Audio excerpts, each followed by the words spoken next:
Hi guys, welcome back to Guruji Uttarakhandi and Vidashri learning classes में आपका स्वागत है। तो गाइज आज हम करने वाले हैं यहाँ पे एलटी मैथ्स पेपर 2021 यानी जो भी आपका रिसेंट पेपर हुआ है, तो उसमें जो मैथ्स वाला पोर्शन है उसके सॉल्यूशन की हम यहाँ पे बात करने वाले हैं। तो सबसे पहला क्वेश्चन मैंने यहाँ पे लिया है, the function f x is equals to mod x at x is equals to 0 is.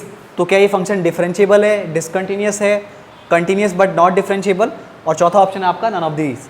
तो अगर मैं यहाँ पे मॉड एक्स का अगर ग्राफ बनाऊँ तो आप ध्यान दीजिए,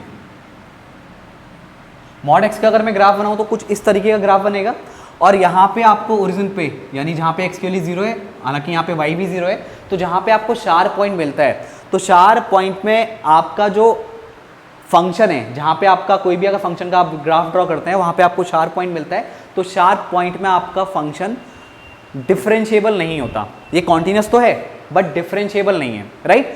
तो यहाँ पे हम इसका करेक्ट आंसर बोलेंगे यहाँ पे ऑप्शन सी कि फंक्शन आपका 0 पे कॉन्टिन्यूस तो है बट डिफरेंशिएबल नहीं है। कॉन्टिन्यूस कैसे? क्योंकि आपने बिना पेन उठाए इसको बना दिया है, ग्राफ ड्रॉ कर दिया है, और इसके भी रूल होते हैं कॉन्टिन्यूस चेक करने के और डिफरेंशिएबल चेक करने के भी रूल होते हैं कि अगर आपका left hand derivative is equals to right hand derivative के इक्वल हो जाए तो आपका फंक्शन उस पॉइंट पे क्या होता है, डिफरेंशिएबल होता है। हालांकि हम यहाँ पे कॉम्पिटिटिव एग्जाम की बात करें तो जितना शॉर्टकट बन सकता है तो हम क्वेश्चन को उतना शॉर्टकट तरीके से करेंगे। तो यहाँ पे आपने उसका ग्राफ बनाया और आपको एक शार्प पॉइंट मिला। शार्प पॉइंट कहाँ पे मिला? ओरिजिन पे मिला। तो ओरिजिन पे फंक्शन क्या नहीं होगा आपका, डिफरेंशिएबल नहीं होगा बट कंटिन्यूस होगा, ठीक है। तो ये पूरा फंक्शन क्या है, जो मॉड एक्स वाला फंक्शन है ये आपका थ्रू आउट कंटिन्यूस रहता है, बट ये 0 पे एक खास बात है, आपने क्लास 12th में भी पढ़ा होगा, ये डायरेक्ट रिजल्ट भी है, ऐसा क्वेश्चन क्लास 12th में भी आपने पढ़ा है। तो यहाँ पे साफ सी चीज़ है कि x इज इक्वल्स टू 0 पर जहाँ पे आपका मॉड एक्स वाला फंक्शन है वो क्या होगा, डिफरेंशिएबल नहीं होगा, कंटिन्यूस होगा। तो आपका ऑप्शन सी क्या हो जाएगा, करेक्ट हो जाएगा। तो चलिए बढ़ते हैं अगले क्वेश्चन की ओर। अब नेक्स्ट क्वेश्चन आपके सामने, total number of chords joining 21 points on the circle will be. तो ये गाइज ये आप अगर नोटिस करो तो ये क्लास 11th का क्वेश्चन है। आपको क्लास 11th की एनसीईआरटी में जो आपका परमुटेशन एंड कॉम्बिनेशन वाला पोर्शन है वहां पे आपको ये क्वेश्चन देखने को मिल जाएगा, राइट। और जो इससे पिछले वाला आपने क्वेश्चन किया ये भी आपका क्लास 12th का जो 5th चैप्टर है डिफरेंशिएबिलिटी एंड कॉन्टिन्यूटी, वहां से क्वेश्चन पूछा गया था, राइट। तो यहाँ पे आप नोटिस करेंगे कि ज़्यादातर क्वेश्चन आपको यहाँ पे इस पेपर में क्लास 12th के जो कॉन्सेप्ट हैं उन्हीं के बेस पे यहाँ पे आपसे क्वेश्चन पूछे गए हैं। तो यहाँ पे एक चीज़ ध्यान रखिए, अगर मैं आपको थोड़ा सा इमेजिन करवाऊँ ये किस टाइप की चीज़ है, तो अगर आपका ये सर्किल है और यहाँ पे 21 पॉइंट्स हैं, ध्यान दीजिएगा, ऐसे आपके 21 पॉइंट्स हैं। मैं सारे पॉइंट्स तो यहाँ पे ड्रॉ नहीं कर रहा हूँ बट आपके दिमाग में डाल दे रहा हूँ कि यहाँ पे 21 पॉइंट्स हैं, राइट। और आपको क्या ड्रॉ करनी है, कॉर्ड ड्रॉ करनी है। तो गाइस किसी भी कॉर्ड को ड्रॉ करने के लिए आपको 2 पॉइंट की जरूरत होती है। अगर आपके पास सर्किल है, सर्किल में आपको कॉर्ड ड्रॉ करनी है, तो किसी भी कॉर्ड को ड्रॉ करने के लिए आपको 2 पॉइंट की जरूरत होती है। मान लीजिए ये पॉइंट यहाँ पे, या मैं इसको ऐसे ड्रॉ कर दूँ ये, या हो सकता है मैं ऐसे ऐसे इसको बना दूँ, या इसको मैं ऐसे ऐसे बना दूं। ये इंटरसेक्शन को मत देखना कि यहाँ पे कट कर रहा है, सॉरी इंटरसेक्शन बोल रहा हूँ, यहाँ पे जो कट कर रहा है इसको मत देखना, ठीक है। इंटरसेक्ट कर रहा है इसको मत देखना, बस यहाँ पे नोटिस ये करना कि मैंने जो पॉइंट्स लिए हैं उन पॉइंट्स में से मैं 2 पॉइंट को लेकर के यहाँ पे कॉर्ड बना रहा हूँ, राइट। क्योंकि सर्किल में जो कॉर्ड बनती है 2 पॉइंट को लेकर के बनती है।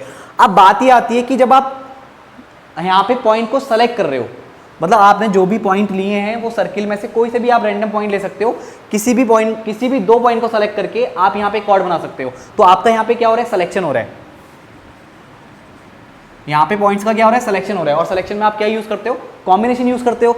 तो यहाँ पे आपका क्या हो जाएगा, 21 पॉइंट्स हैं, 21 पॉइंट में से आपको कितने पॉइंट सेलेक्ट करने हैं, कॉर्ड ड्रॉ करने के लिए 2 पॉइंट सेलेक्ट करने हैं। तो 21C2 आपका आंसर हो जाएगा। तो इसका आंसर कितना आ जाएगा, 21 का फैक्टोरियल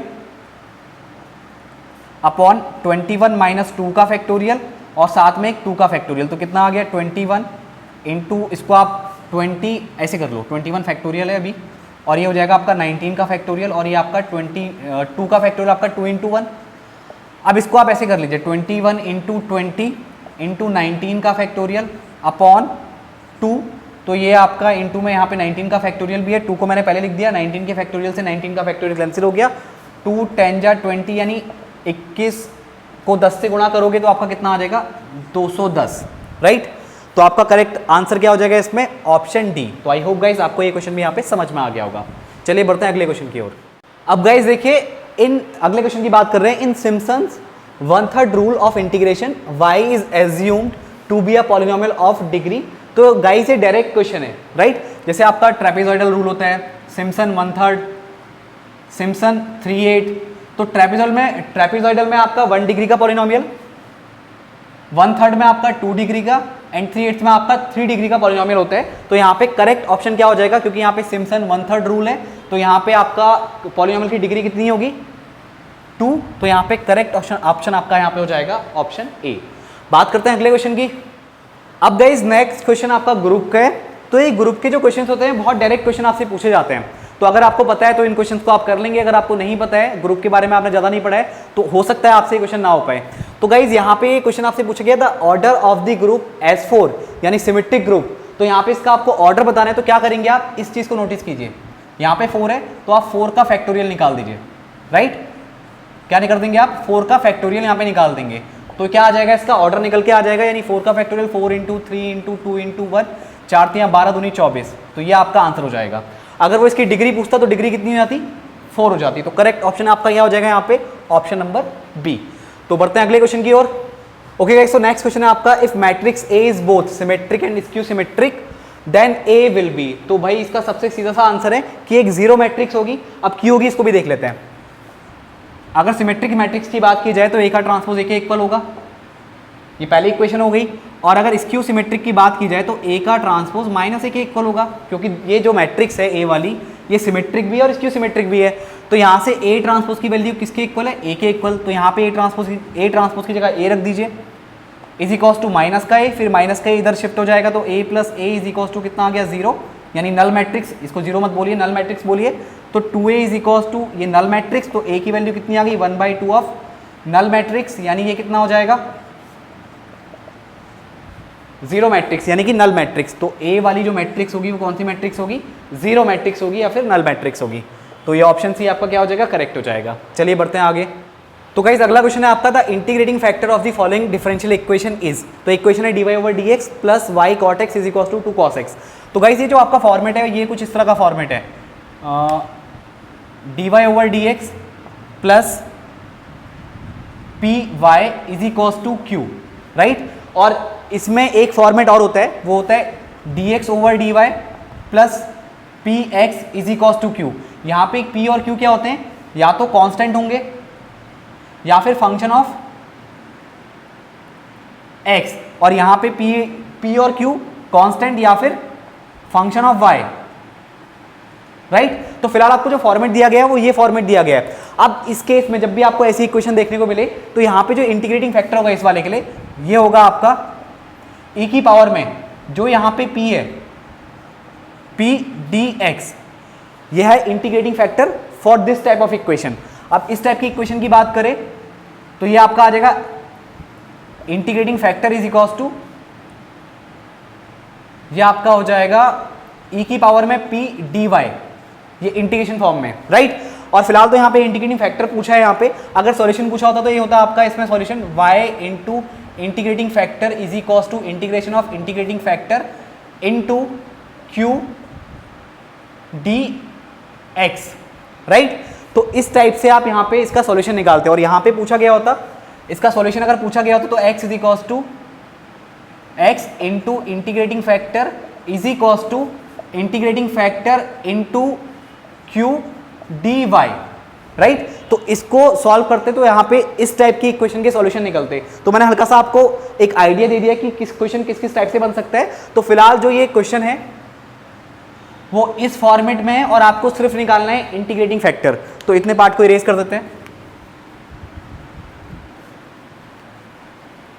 तो यहां पे आपका इंटीग्रेटिंग फैक्टर कितना होगा, e की पावर में p कितना है आपका cot x dx, राइट।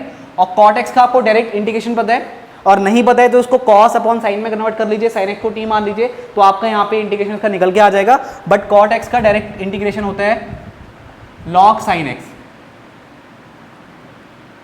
तो यहाँ पे क्या आ जाएगा, e की पावर में log sin x, और ये पूरा सॉल्व करेंगे कितना आ जाएगा, जब e की e यहाँ पे हो और यहाँ पे log e के बेस में, यहाँ पे मैंने अगर बेस नहीं लिखा है तो जनरली वो e का बेस है, आप ऐसा मान के चलेंगे। जनरली कहीं log अगर यहाँ पे कहीं बेस लिखना होता है तो साफ साफ बेस लिखा जाता है, या तो log या फिर ln। अगर log में कोई बेस नहीं लिखा है तो आप e का बेस समझेंगे या फिर इसको ln लिखा होगा, ठीक है। तो यहाँ पे क्या आ रहा है आपका log e के बेस में sin x है, e की पावर में log e के बेस पे sin x, तो ये आपका आ जाएगा सॉल्व करके साइन एक्स। तो आपका करेक्ट ऑप्शन क्या हो जाएगा? Option D. तो चलिए आगे बढ़ते हैं। ओके गाइस, तो नेक्स्ट क्वेश्चन की बात कर लेते हैं। उसने पूछा है degree of the following differential equation will B, और आपका ये डिफरेंशियल इक्वेशन कुछ इस टाइप की है, 1 + dy/dx का होल स्क्वायर, फिर ब्रैकेट क्लोज, उसकी whole power 3/2 is equals to k d2y/dx2। तो गाइस हमें पता है कि जो हम ऑर्डर निकालते हैं, सॉरी डिग्री निकालते हैं, तो किसी भी इक्वेशन, किसी भी डिफरेंशियल इक्वेशन की जब आप डिग्री निकालते हैं तो उसमें एक चीज़ तो सबसे पहले आप नोटिस करेंगे कि कोई पावर, आपको कोई भी अगर पावर है वो फ्रैक्शन में नहीं होनी चाहिए।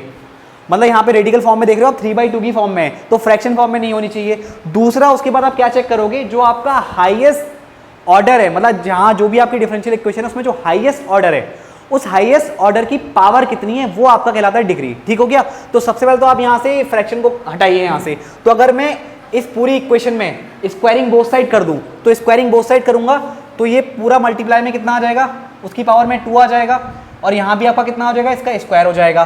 तो यहाँ से 2 से 2 कैंसिल, राइट, और ये हो जाएगा आपका k का स्क्वायर और d2y/dx2 का होल स्क्वायर। तो आपकी फ्रैक्शन फॉर्म हट गई, आपकी फ्रैक्शन फॉर्म हट गई। अब देखो इसमें हाईएस्ट ऑर्डर कितना है, यहाँ पे dy/dx है, ये इसका स्क्वायर है, बट हाईएस्ट ऑर्डर कितना है यहाँ पे 1, मतलब यहाँ पे जो dy/dx है इसमें क्या ऑर्डर कितना है इसका 1, बट यहाँ पे देखो d2y/dx2 है, तो यहाँ पे ऑर्डर कितना है 2, तो हाईएस्ट ऑर्डर क्या हो गया, ये हो गया। अब इसकी पावर कितनी है 2, तो यहाँ पे डिग्री कितनी हो जाएगी 2, तो यानी ऑप्शन डी आपका क्या हो जाएगा, करेक्ट हो जाएगा। तो गाइस बढ़ते हैं अगले क्वेश्चन की ओर। ओके गाइस, तो अगले क्वेश्चन की यहाँ पे बात कर लेते हैं। The function f(x) is equals to mod x - 1 plus mod x - 2, जहाँ पे x आपका बिलोंग कर रहा है 0 से 3, यानी 0 से 3 का आपका इंटरवल दे रखा है, x की वैल्यू आपको दे रखी है, is not differentiable eight point. तो ये किस पॉइंट पे डिफरेंशिएबल नहीं है? तो गाइज ऐसे क्वेश्चन बहुत ज़्यादा आसान होते हैं। तो आपको करना क्या है, अगर मैं इसका नॉर्मली रफली ग्राफ की बात करूं तो इसका अगर ग्राफ बना के आप देखते हैं तो इसका ग्राफ कुछ इस तरह से बनेगा, राइट, इस तरह से इसका ग्राफ बनेगा। ग्राफ आप प्लॉट करके देखिएगा, और आपको अगर इसका आंसर देना तो ग्राफ प्लॉट करने की बिल्कुल जरूरत नहीं है, बस मैं आपको एक हल्का सा आइडिया दे रहा हूं। तो यहाँ पे 1 और यहाँ पे 2, और यहाँ पे आपको क्या वैल्यू मिल रही है, देखो ये यहाँ से देखो ये आपको शार्प पॉइंट मिल रहा है और ये 4 पॉइंट मिल रहा है। तो शार्प पॉइंट पे फंक्शन कभी भी डिफरेंशिएबल नहीं होता है। इस रेंज में फंक्शन डिफरेंशिएबल होगा, यहाँ तक पूरा फंक्शन डिफरेंशिएबल होगा, यहाँ से 2 से ऊपर, 2 के अंदर, जैसे यहाँ पे देखो 1 से 2, इस इंटरवल के बीच में फंक्शन डिफरेंशिएबल होगा। 2 से इनफाइनाइट अगर आप लेते हो तब भी फंक्शन डिफरेंशिएबल होगा, और 1 से इनफाइनाइट लेते हो, सॉरी ये आपका 2 से इनफाइनाइट ठीक हो गया, और यहाँ से -∞ से आप 1 के बीच लेते हो तो भी फंक्शन आपका क्या होगा, डिफरेंशिएबल होगा। और जहाँ पे मिलते हैं आपको शार्प पॉइंट, यानी शार्प है जहाँ भी मिलते हैं, तो वहाँ पे फंक्शन डिफरेंशिएबल नहीं होता, यानी x = 1 पे फंक्शन डिफरेंशिएबल नहीं होगा, और x = 2 पे भी फंक्शन डिफरेंशिएबल नहीं होगा, राइट। तो ये चीज़ आप ध्यान रखें। और फंक्शन कहाँ पे डिफरेंशिएबल होगा, आपका यहाँ भी फंक्शन डिफरेंशिएबल होगा, 1 से 2 के बीच में 1 और 2 इंक्लूडेड नहीं है, तो शार्प पॉइंट पे फंक्शन डिफरेंशिएबल नहीं होता है। तो आपको करना क्या है, जो भी आपको यहाँ पे दिए हैं टर्म्स मॉड के अंदर, उनको उठाओ, उसको 0 के इक्वल रख के फिर x की वैल्यू निकालो, तो आपका x = 1 पे फंक्शन डिफरेंशिएबल नहीं होगा, एंड x - 2 = 0, यानी x = 2 पे फंक्शन डिफरेंशिएबल नहीं होगा। तो यहाँ पे पॉइंट क्या दे रखा है, x 2 दे रखा है, 1 तो दे नहीं रखा है, तो आपका ऑप्शन बी क्या हो जाएगा, करेक्ट हो जाएगा। अब मान लो आपका अगर ऐसे आता फंक्शन f(x) = मॉड के अंदर x + 1 फिर प्लस मॉड के अंदर x - 1, तो आपको ग्राफ बनाने की भी जरूरत नहीं है, ग्राफ बनाने की बिल्कुल जरूरत नहीं है, सीधे क्या करो, x + 1 = 0, तो x वैल्यू -1, x = -1 पे फंक्शन डिफरेंशिएबल नहीं होगा, और x - 1 = 0, तो x = +1 पे भी फंक्शन डिफरेंशिएबल नहीं होगा। क्या करना है, जो मॉड की वैल्यू है उसको 0 के इक्वल करो, वहाँ से x की वैल्यू निकाल दो, तो वहाँ पे आपको क्या मिलेंगे, शार्प एज मिलेंगे, शार्प पॉइंट मिलेंगे, जैसे यहाँ मिल रहे हैं, तो उन शार्प पॉइंट पे फंक्शन डिफरेंशिएबल नहीं होता। तो आपका करेक्ट ऑप्शन क्या हो जाएगा, ऑप्शन बी। तो चलिए आगे बढ़ते हैं। अगला क्वेश्चन है गाइस आपका, sum of square of first and natural numbers is. तो ये आपको सीरीज दे रखी है और आपको बताना है इसका फॉर्मूला क्या होगा। तो गाइज ये बिल्कुल क्लास 11 का क्वेश्चन आपसे डायरेक्टली पूछा गया है, ये डायरेक्ट फॉर्मूला बेस्ड है, मतलब इसका एक डायरेक्टली फॉर्मूला है कि जब आपको जो सम ऑफ स्क्वायर्स की ऐसी सीरीज मिले, जैसे 1 का स्क्वायर + 2 का स्क्वायर + 3 का स्क्वायर टिल n स्क्वायर, तो इसका डायरेक्ट फॉर्मूला होता है आपका n + 1 × 2n + 1 अपॉन 6। तो यहाँ पे जब इसको मैच कराएंगे तो आपका ऑप्शन बी यहाँ पे मैच करेगा, राइट। अब मान लो आपसे पूछा जाता sigma n is equals to 1 + 2 + 3 + 4 till n तक आपका ऐड किया जाता, तो इसका आपका फॉर्मूला बनता sigma n is equals to n into n plus 1/2। और एक और इससे आपने क्लास 11th में पढ़ा होगा, सिग्मा एन क्यूब, यानी कि 1 का क्यूब प्लस 2 का क्यूब प्लस 3 का क्यूब प्लस 4 का क्यूब टिल एन क्यूब। तो ये निकल के आता आपका एन प्लस 1/2 का स्क्वायर, राइट। तो ये आपका क्यूब वाली सीरीज, ये आपका स्क्वायर वाली सीरीज, स्क्वायर वाला सीरीज, और ये आपका नॉर्मली जो नंबर्स हैं एन नेचुरल नंबर्स का सम। तो ये 3 फॉर्मूले आपने क्लास 11th में डायरेक्टली पढ़े हुए हैं, इनको अप्लाई बहुत सारे क्वेश्चन में किया होगा। तो यहाँ पे आपसे एक बेसिक क्वेश्चन पूछ लिया गया, तो इसमें आपका करेक्ट ऑप्शन क्या हो जाएगा? Option B. तो चलिए आगे बढ़ते हैं। ओके गाइस, तो अगले क्वेश्चन की बात कर लेते हैं। The difference between upper and lower limit of a class interval is called, पहला क्लास साइज, दूसरा क्यूमुलेटिव फ्रीक्वेंसी, तीसरा फ्रीक्वेंसी, चौथा मिड पॉइंट। तो guys the difference between upper and lower limit of class interval is called class size, यानी ये class 8th का आप कह सकते हो एक बेसिक क्वेश्चन पूछ लिया गया है, तो इसमें आपको दिमाग लगाना ही था। तो करेक्ट ऑप्शन क्या हो जाएगा? Class size. अब एक वाला क्वेश्चन देखिए, the value of limit x tends to infinity log x upon x। तो अगर आप यहाँ पे log इंफिनिटी अपॉन इंफिनिटी करते हैं, ठीक है, तो यहाँ पे तो बात बनेगी नहीं। तो आप एक काम कीजिए, यहाँ पे एल हॉस्पिटल रूल लगाइए, या एल हॉस्पिटल बोलो या एल हॉस्पिटल बोलो। तो यहाँ पे कितना हो जाएगा? 1/x, log x का डिफरेंशिएशन और x का हो जाएगा 1। तो ये कितना आ गया? 1/x, और लिमिट क्या रखनी है आपको? इनफाइनाइट। तो 1/∞ कितना आ जाएगा? 0। तो यहाँ पे करेक्ट ऑप्शन हो जाएगा आपका ऑप्शन डी। तो चलिए आगे बढ़ते हैं। तो अगला क्वेश्चन है guys, a card is selected from a pack of 52 cards, then probability of being an ace card will be. तो गाइस सिंपल सा क्वेश्चन है, इसमें आपका प्रोबेबिलिटी का फॉर्मूला क्या हो जाएगा? फेवरेबल आउटकम, और नीचे टोटल नंबर ऑफ आउटकम, ठीक है। तो फेवरेबल आउटकम कितने हो जाएंगे यहाँ पे? आपका क्या है यहाँ पे? एस। तो कितने एस होते हैं टोटल? 4, और टोटल पत्ते कितने होते हैं? 52। तो 4 एकम 4, और 13 बार नीचे कैंसिल हो जाएगा, तो 1/13 आपका क्या आ जाएगा? आंसर आ जाएगा। तो ऑप्शन बी इज करेक्ट। अब अगला क्वेश्चन है आपका, विच of the following option is correct for the relationship between E and delta. तो यहाँ पे ई और डेल्टा के बीच में ए, जो ए ऑप्शन है आपका, ई इनवर्स इक्विवेलेंट 1 माइनस डेल्टा, तो ये आपका ऑप्शन करेक्ट हो जाएगा। इसको डेल्टा नहीं बोलते, ऑपरेटर होते हैं, फॉरवर्ड ऑपरेटर, बैकवर्ड ऑपरेटर। तो इनके बीच में जो रिलेशन है वो ये होता है, ठीक है। तो यहाँ पे आपका ये बैकवर्ड ऑपरेटर है, तो ई इनवर्स आप जो देख रहे हैं वो किसके इक्विवेलेंट है? 1 माइनस बैकवर्ड ऑपरेटर। तो चलिए आगे बढ़ते हैं। ओके गाइस, तो आपको निकालना है यहाँ पे the value of divergent r vector upon r cube. तो गाइस यहाँ पे जो आप आर क्यूब देख रहे हो, इसको नॉर्मली आप समझो ये मॉडुलस वेक्टर है, मतलब ये आर जो आर है आपका, आर क्या मॉडुलस है। जैसे आपका आर वेक्टर क्या होता है? X i cap, y j cap, z k cap. तो ये आर का मॉडुलस जब आप निकालेंगे तो क्या आएगा? एक्स का स्क्वायर प्लस वाई का स्क्वायर प्लस जेड का स्क्वायर। तो इसका जो रूट है ये आपका क्या? आर है। आर क्या? मॉडुलस है। तो यहाँ आर क्यूब क्या हो जाएगा? मॉडुलस हो जाएगा, मतलब मॉडुलस का क्यूब हो जाएगा। तो यहाँ पे आपका जो आर क्यूब है वो हो जाएगा x square plus y square plus z square की होल पावर 3/2, क्योंकि ये आर है कितना? आर, इसको आप लिख सकते हो इसकी पावर 1/2, और फिर इसका क्यूब, तो क्यूब मतलब 3 को 1/2 से मल्टीप्लाई करोगे तो 3/2 हो जाएगा। और आर वेक्टर क्या है आपका? X i cap, y j cap, z k cap. और डाइवर्जेंट कैसे निकालते हो आप? I del over del x plus j del over del y plus k del over del z of किसका?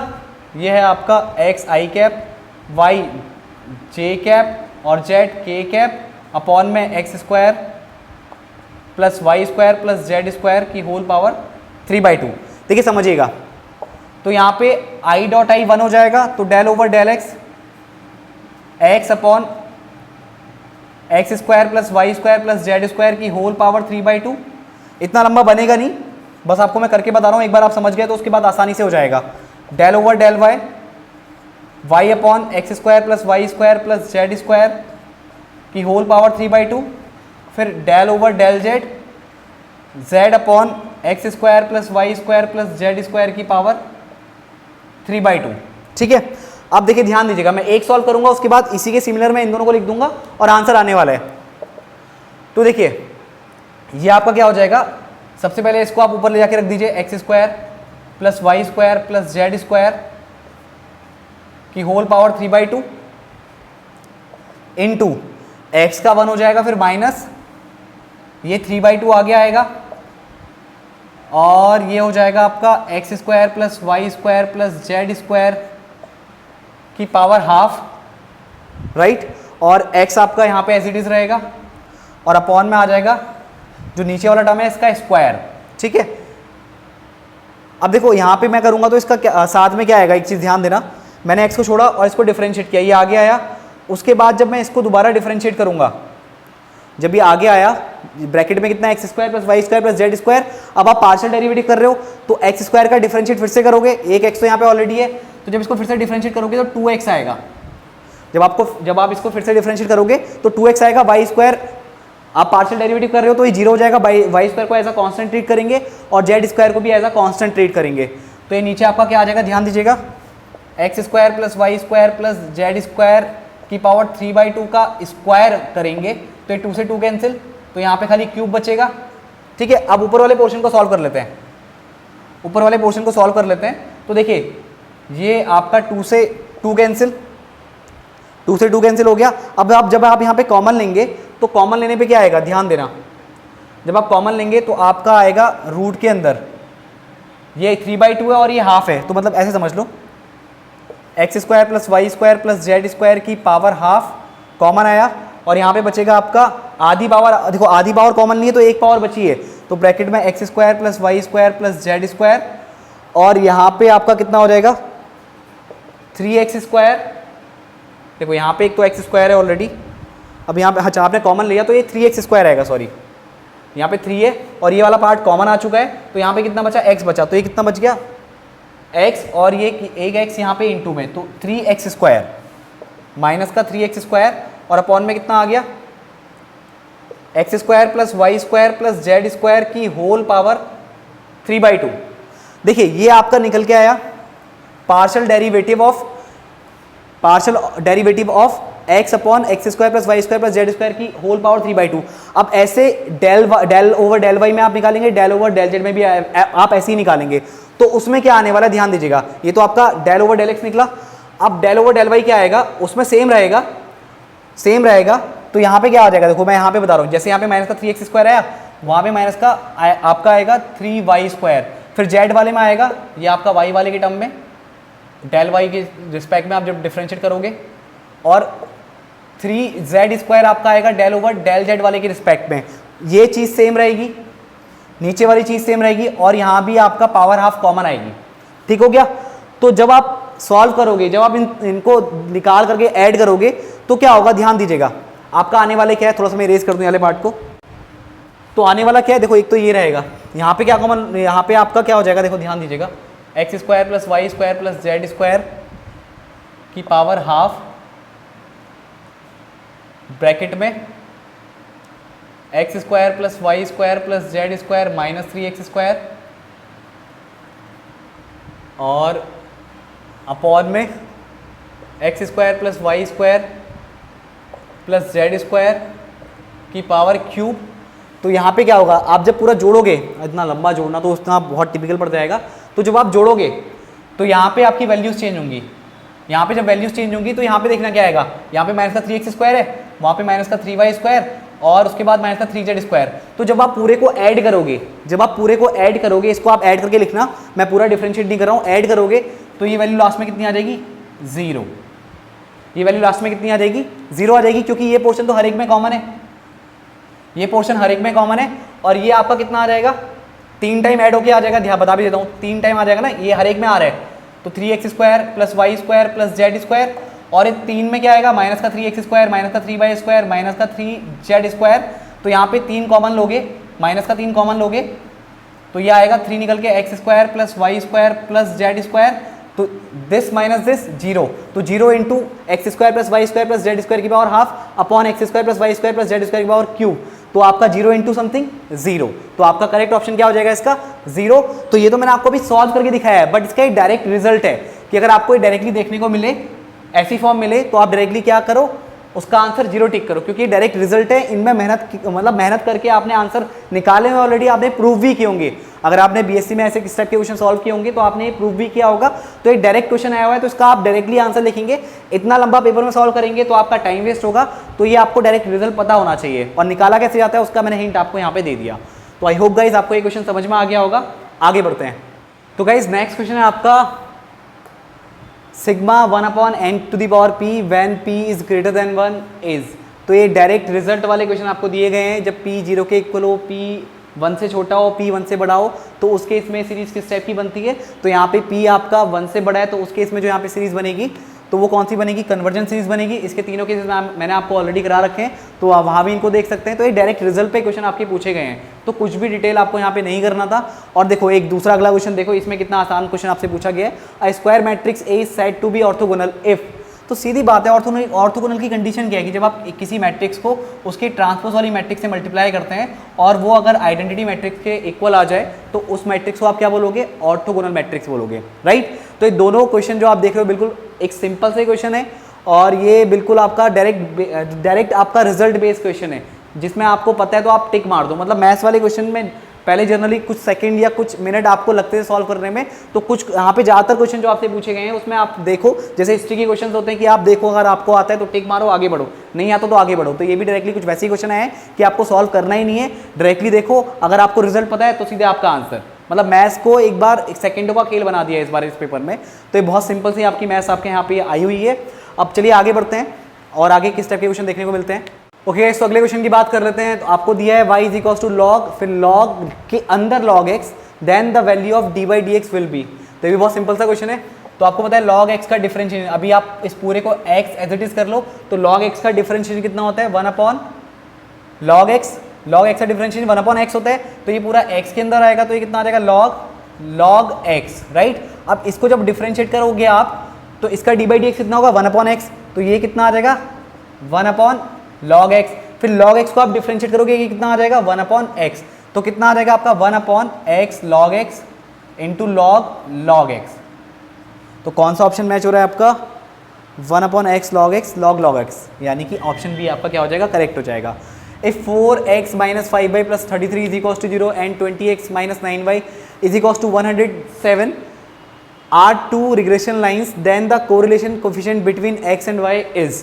तो देखिए ऑप्शन 4 दे रखे हैं आपको, और इसका सबसे सिंपल सा फंडा है, जब आप कोरिलेशन कोएफिशिएंट निकालेंगे तो उसकी वैल्यू यहाँ पे 0.6 निकल के आने वाली है। अब ऑप्शन में मैच करा लीजिए कि इसको सॉल्व करके 0.6 आ रहा है, तो 4/5 5 8 40 0.8, 3/5 5 6 23, तो 0.6 आपको यहाँ से मिल रहा है, तो ऑप्शन बी आपका क्या हो जाएगा, राइट हो जाएगा। तो चलिए बढ़ते हैं अगले क्वेश्चन की ओर।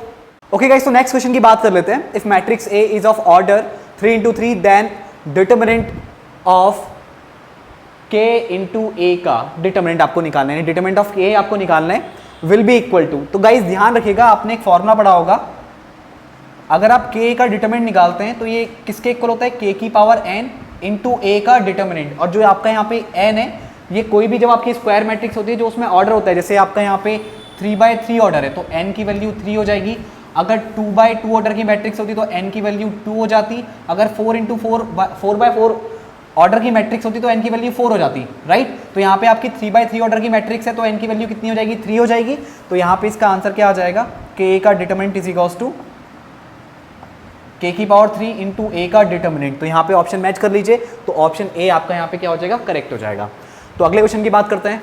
ओके गाइस, तो अगला क्वेश्चन है आपका the number of parameter in binomial distribution, right. तो एक बाइनोमियल डिस्ट्रीब्यूशन जब आप सॉल्व करते हैं, उसमें जब क्वेश्चन सॉल्व करते हैं तो उसमें आपका कॉम्बिनेशन का एक फॉर्मूला यूज होता है कि कितने ट्रायल हो रहे हैं आपका, और सक्सेस का जो उसमें आप जो निकालते हो उसमें आप निकालते हो प्रोबेबिलिटी ऑफ सक्सेस। तो ये आप चीज़ें यहाँ पे कैलकुलेट करते हो, एक छोटा सा फॉर्मूला है उसका, जैसे NCR, फिर यहाँ पे P की पावर n-r और Q की पावर r। तो ये फॉर्मूला आप वहाँ पे यूज़ करते हो। तो इसमें दो चीज़ें बहुत काम की हैं, एक तो आपका n काम का है, तो इसमें मतलब मैं आप जो कहना चाह रहा हूँ इसमें दो पैरामीटर होते हैं, एक तो नंबर ऑफ ट्रायल्स, राइट, और दूसरा आपका आता है P जिसको बोलते हैं प्रोबेबिलिटी ऑफ सक्सेस।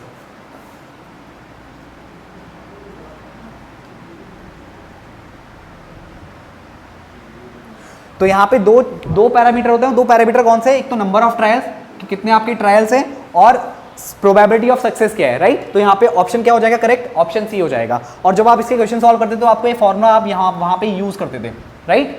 तो अभी आपसे फॉर्मूले से कोई क्वेश्चन नहीं पूछा, खाली नॉर्मली पैरामीटर पूछ लिया, तो आपके दो पैरामीटर क्या हो जाएंगे, एन और एक दूसरा पी, राइट। चलिए बढ़ते हैं अगले क्वेश्चन की ओर। ओके गाइस, तो अगले क्वेश्चन की बात कर लेते हैं। If the plane 2x minus 2y plus z is equal to 9 touches the sphere x square plus y square plus z square is equal to r square, then the value of r will be. तो यानी are की यानी radius की आपको value बतानी है कि radius की वैल्यू कितनी निकल के आएगी। चार आपको ऑप्शन दे रखे हैं। तो गाइज ये चीज़ देखिए, आपका एक प्लेन है, ठीक है। अगर मैं इस प्लेन को नॉर्मली बनाऊं तो मैं इसको ऐसे बना सकता हूं, राइट। और ये एक स्फीयर को टच कर रहा है, यानी कि ये कुछ इस तरह की सिचुएशन होगी, राइट। मतलब ये वाला पोर्शन जो आप ये लाइन देख रहे हो आपको दिखेगा नहीं, ये आपका ऐसा सरफेस है और इसके ऊपर स्फीयर है। तो वो आपका सेंटर देखो, यहाँ पे इसका सेंटर आ गया, ये इसका आप सेंटर समझ लो, ये चीज़ आपको दिखेगी नहीं, ठीक है। तो ये आपको रेडियस बनानी है। तो जब आप इसको टच कराओगे, मतलब ये आपका प्लेन पे टच कर रहा है, जो स्फीयर है प्लेन पे टच कर रहा है, तो जब यहाँ से आप ये ड्रॉ करोगे लाइन, तो ये पार्ट, ये स्फीयर का पार्ट प्लेन पे टच कर रहा है, तो यानी सेंटर से लेके ये जो डिस्टेंस है, सेंटर से लेके जो प्लेन तक की डिस्टेंस है, ये आपकी क्या होगी, रेडियस होगी। और आपके पास डिस्टेंस का फॉर्मूला आपको बताइए, डिस्टेंस का फॉर्मूला आप चाहे 2D में लगाओ या 3D में लगाओ, फॉर्मूला आपका वो सेम रहेगा। तो यहाँ पे इसका जो ओरिजिन है, ओरिजिन कैसे पता करेंगे आप, x माइनस जीरो, यानी x नॉर्मली तो x माइनस जीरो का whole square, y minus zero का whole square, z minus zero का होल स्क्वायर, और ये आपका r है। तो यहाँ पे सेंटर आपका क्या आ गया, 0,0,0, तो आपको सेंटर पॉइंट मिल गया। और ये प्लेन आपके 2x minus 2y plus z is equal to 9 है। तो जब आप d निकालेंगे तो d में जो नॉर्मली फॉर्मूला लगाते हैं आप, वो क्या कितना हो जाएगा, 2 इंटू मॉड के अंदर 2 इंटू ये आपका x में पॉइंट कितना है, 0, फिर माइनस का यहाँ पे 2 इंटू वाई में पॉइंट कितना है, 0, फिर यहाँ पे 1 प्लस का 1 इंटू, और यहाँ पे z में पॉइंट कितना है, 0, और यहाँ पे आप इसको ऐसे करके ले आइए, माइनस का 9 इज इक्वल टू 0, ठीक है। तो आप इसको ऐसे कन्वर्ट कर लेंगे, तो यहाँ पे कितना आ जाएगा लास्ट में, यहाँ पे माइनस का 9 और अपॉन में कितना आ जाएगा, स्क्वायर रूट के अंदर 2 का स्क्वायर यानी 4, फिर ये माइनस 2 का स्क्वायर ये भी 4, और ये 1 का स्क्वायर प्लस 1। तो d कितना आ गया आपका, ये 0, 0 और लास्ट में माइनस का 9, तो मॉड 9 करेंगे आप, और यहाँ पे कितना आ जाएगा, 4 4 8 और 1 9, तो ये आपका आ गया 9/3, तो 3 3 जा 9। तो यहाँ पे करेक्ट आंसर क्या हो जाएगा, ये रेडियस, ये आपकी d है क्या, यही रेडियस है आपका। तो r की वैल्यू हो जाएगी यहाँ पे 3, तो ऑप्शन ए आपका क्या हो जाएगा, करेक्ट हो जाएगा। तो चलिए आगे बढ़ते हैं। तो गाइस नेक्स्ट क्वेश्चन जो है आपका बहुत सिंपल है, इसमें पूछा था मीन ऑफ बाइनोमियल डिस्ट्रीब्यूशन, तो बहुत ही सिंपल सा आंसर है, इसका आंसर क्या हो जाएगा, ऑप्शन सी, यानी n इंटू पी, राइट। चलिए बढ़ते हैं अगले क्वेश्चन की ओर। Value of sine x minus sine 3x upon sine square x minus cos square x is, तो कुछ नहीं करना है इसमें, खाली वैल्यू रख के सॉल्व करनी है, और बाकी आपको बेसिक ट्रिग्नोमेट्री के फॉर्म में पता होने चाहिए। तो यहाँ पे क्या करेंगे आप, ध्यान दीजिएगा, sign x minus sine 3x है, साइन 3x का फॉर्मूला होता है 3 sign x minus 4 sine cube x. अब नीचे वाले फॉर्मूले को ध्यान से देखिए, अगर मैं यहाँ पे नेगेटिव कॉमन ले लूँ तो यहाँ क्या आ जाएगा, cos square x minus sign square x, right. अब क्या करेंगे आप, यहाँ पे फॉर्मूला खोल दीजिए, sign x minus 3 sine x plus का 4 साइन क्यूब एक्स, अपॉन में आ जाएगा माइनस ये रहेगा, और ये cos square x minus sign square x आपका कॉस 2x का फॉर्मूला है, तो यहाँ पे लिख दीजिए कॉस 2x। अब क्या होगा, ध्यान दीजिएगा, sign 3x minus 3 sign x, तो यानी कितना हो जाएगा आपका, माइनस का 2 साइन एक्स और प्लस का 4 साइन क्यूब एक्स, अपॉन में आ गया माइनस का कॉस 2x। अब यहाँ पे माइनस का 2 साइन एक्स कॉमन ले लीजिए, तो माइनस का 2 साइन एक्स जब आप कॉमन लेंगे तो यहाँ बचेगा 1 माइनस 2 साइन स्क्वायर एक्स, और अपॉन में आ जाएगा माइनस का कॉस 2x। अब देखिए माइनस से माइनस काट दो, तो ये आएगा आपका, ध्यान दीजिएगा, 2 साइन एक्स, और ये बन जाएगा formula 1 minus 2 sign square x, ये भी आपका cos 2x का फॉर्मूला होता है, ये भी आपका cos 2x का फॉर्मूला होता है, अपॉन में cos 2x, ये कटा और आपका आंसर आ गया 2 साइन x, यानी ये आपका हो जाएगा ऑप्शन ए करेक्ट। तो cos 2x के मैं 2-3 फॉर्मूले आपको बता रहा हूँ, इनको रिकॉल कर लीजिएगा, ये आपको याद होने चाहिए। cos 2x is equal to होता है 2 cos square x minus 1 minus 2 sign square x, cos square x minus sign square x, और एक होता है 1 minus ten square x upon 1 plus ten square x, right. अगर आपको इसमें एक फॉर्मूला ये पता है तो यहाँ पे आप cos स्क्वायर एक्स की वैल्यू रख दीजिए, क्योंकि आपको पता है cos square x plus sine square x equals to 1 होता है। तो यहाँ पे जब cos स्क्वायर की वैल्यू रखेंगे तो आपका फॉर्मुला बन जाएगा 1 माइनस 2 साइन स्क्वायर एक्स, और जब इसी फॉर्मुले में साइन स्क्वायर एक्स की वैल्यू रखेंगे इन टर्म्स ऑफ cos, तो ये फॉर्मुला बन जाएगा 2 cos स्क्वायर एक्स माइनस 1। और एक इस फॉर्मुले को भी आप ध्यान में रखिएगा, क्योंकि cos 2x का फॉर्मुला ट्रिग्नोमेट्री में बहुत जगह यूज होता है, तो ये फॉर्मुला तो आपको पता ही होना चाहिए। तो क्वेश्चन बहुत बेसिक फॉर्मुले से पूछे गए हैं यहाँ पे, तो आई होप आपको ये ऑप्शन समझ में आ गया होगा। अब बढ़ते हैं अगले क्वेश्चन की ओर। ओके गाइस, तो अगले क्वेश्चन की बात कर लेते हैं। The empirical relation between mean, median and mode is, तो 4 ऑप्शन आपको दिए हुए हैं। तो गाइज ये फॉर्मुला मीन माइनस मीडियन करके आपको दिया हुआ है, राइट। तो एक काम कीजिए, अगर आपने क्लास 10th में मीन, मोड, मीडियन के बीच रिलेशनशिप पढ़ी हो तो आपको ये पता होना चाहिए, आपको ये पता होना चाहिए, ध्यान दीजिएगा, mode is equals to 3 median minus 2 mean. ये क्लास 10th की जो एनसीईआरटी बुक है उसमें ये डायरेक्टली फॉर्मूला है, बट आपको फॉर्मूला थोड़ा हटके दिया है। तो आप एक काम कीजिए, मैं इस फॉर्मूले को, इसी फॉर्मूले से, जो आप ये 4 फॉर्मूले देख रहे हैं यहाँ पे, इसी में से कोई एक आपका सही होने वाला है। तो अगर मैं इस फॉर्मूले को इनके जैसा बनाऊं तो मैं क्या करूंगा, मैं अगर दोनों तरफ LHS और RHS में अगर मीन को माइनस कर दूं तो ये हो जाएगा 3 मीडियन माइनस यहाँ पे 2 मीन है, तो एक मीन और माइनस करूंगा तो 3 मीन हो जाएगा, राइट। अब देखिए, मोड माइनस मीन, और यहाँ पे 3 आपको कॉमन दिख रहा है, तो यहाँ पे मोड माइनस मीन इसी इक्वल्स टू 3 कॉमन लीजिए, तो ये हो जाएगा मीडियन माइनस मीन, राइट। अब ऑप्शन मैच कराते हैं, मोड माइनस मीन, मोड यहाँ पे कहीं मोड नहीं दिख रहा, अच्छा इसको देखते हैं, यहाँ पे मीन माइनस मीन, देखिए अब देखिए, यहाँ पे माइनस कॉमन लेंगे, आप माइनस कॉमन लेंगे तो मीन माइनस मोड हो जाएगा, राइट। माइनस कॉमन लिया, यहाँ पे माइनस कॉमन लेंगे तो यहाँ पे मीन माइनस मीडियन हो जाएगा, राइट। तो माइनस से माइनस कैंसिल हो गया, तो mean minus mode is equal to 3 mean minus median. तो यानी देखो, mean minus mode is equal to 3 times mean minus median, तो ये करेक्ट बैठ रहा है। तो यानी ऑप्शन सी आपका क्या हो जाएगा, करेक्ट हो जाएगा। तो चलिए बढ़ते हैं अगले क्वेश्चन की ओर। ओके गाइस, तो अगला क्वेश्चन है आपका, if the determinant 3x minus 5x2 is equal to 0 then x is equal to, तो यहाँ पे डिटर्मिनेंट निकाल दीजिए, 3 2 जा, ये आपका हो जाएगा, sorry, x into x minus 5 minus 6 is equal to 0, तो ये आपका हो जाएगा x square minus 5x minus 6 is equal to 0। तो मिडिल टर्म स्प्लिट कर लीजिए, यहाँ पे x square minus 6 minus 1 x minus 6 is equal to 0, तो x square minus 6x plus का x minus 6 is equal to 0, x common लीजिए इतने में, तो ये x माइनस 6, और यहाँ पे 1 कॉमन लीजिए, तो यहाँ पे x माइनस 6, और ये आ गया x प्लस 1, यहाँ पे x minus 6 is equal to 0। तो -1 और 6 आपकी 2 वैल्यूज़ ये निकल के आ जाएंगी x की, तो यहाँ पे ए ऑप्शन आपका क्या हो जाएगा, करेक्ट हो जाएगा। तो चलिए आगे बढ़ते हैं। ओके गाइस, तो अगले क्वेश्चन की बात कर लेते हैं। The value of del square x cube upon del square upon e x cube is, ये कितना आने वाला है। तो गाइज इसको कन्वर्ट कर लीजिए ई में, तो डेल स्क्वायर आपका हो जाएगा ई माइनस 1 का होल स्क्वायर, और इसको जब सॉल्व करेंगे आप तो ये आ जाएगा आपका, पहले इसको सॉल्व कर लीजिए, उसके बाद सॉल्व करने के बाद एक्स क्यूब में ऑपरेट कीजिएगा, तो E square plus 1 minus 2e, और ये आ जाएगा आपका ई यहाँ पे, और ये एक्स क्यूब, और इसको जब सॉल्व करेंगे तो ई को सबके डिवाइड में ले जाइए, तो ई आएगा ये ई की पावर -1, और ये आपका 2, और इसको आप एक्स क्यूब में जब ऑपरेट करेंगे तो ई जब एक्स क्यूब के साथ ऑपरेट होगा तो ये हो जाएगा एक्स प्लस 1 का क्यूब, और ई की पावर -1 जब एक्स क्यूब के साथ ऑपरेट होगा तो ये हो जाएगा एक्स माइनस 1 का क्यूब, और ये हो जाएगा 2x क्यूब। तो जब इसको आप पूरा सॉल्व करेंगे, इसमें फॉर्मूला लगाइए, इसमें फॉर्मूला लगाइए, और आगे जब सॉल्व करेंगे आप इसको, तो ये आपका निकल के आएगा 6x। आप इसको सॉल्व कर लीजिएगा, तो इसमें जो करेक्ट ऑप्शन बनेगा, ऑप्शन बी आपका यहाँ पे सही बनेगा। बस इस प्रोसेस को सॉल्व करके आपका आंसर इसमें आ जाएगा। तो चलिए आगे बढ़ते हैं। अब गाइस नेक्स्ट क्वेश्चन है आपका, if a is equals to, ये पूरी मैट्रिक्स दी है आपको बताना है कि आई ए, जो आपकी आई ए वाली मैट्रिक्स है, जब आई इंटू जब ए निकालेंगे आप, तो जो ये मैट्रिक्स है ये किस टाइप की मैट्रिक्स है। 4 ऑप्शन है आपके पास, Hermitian matrix, skew symmetric matrix, symmetric matrix और स्क्यू हर्मिटियन मैट्रिक्स।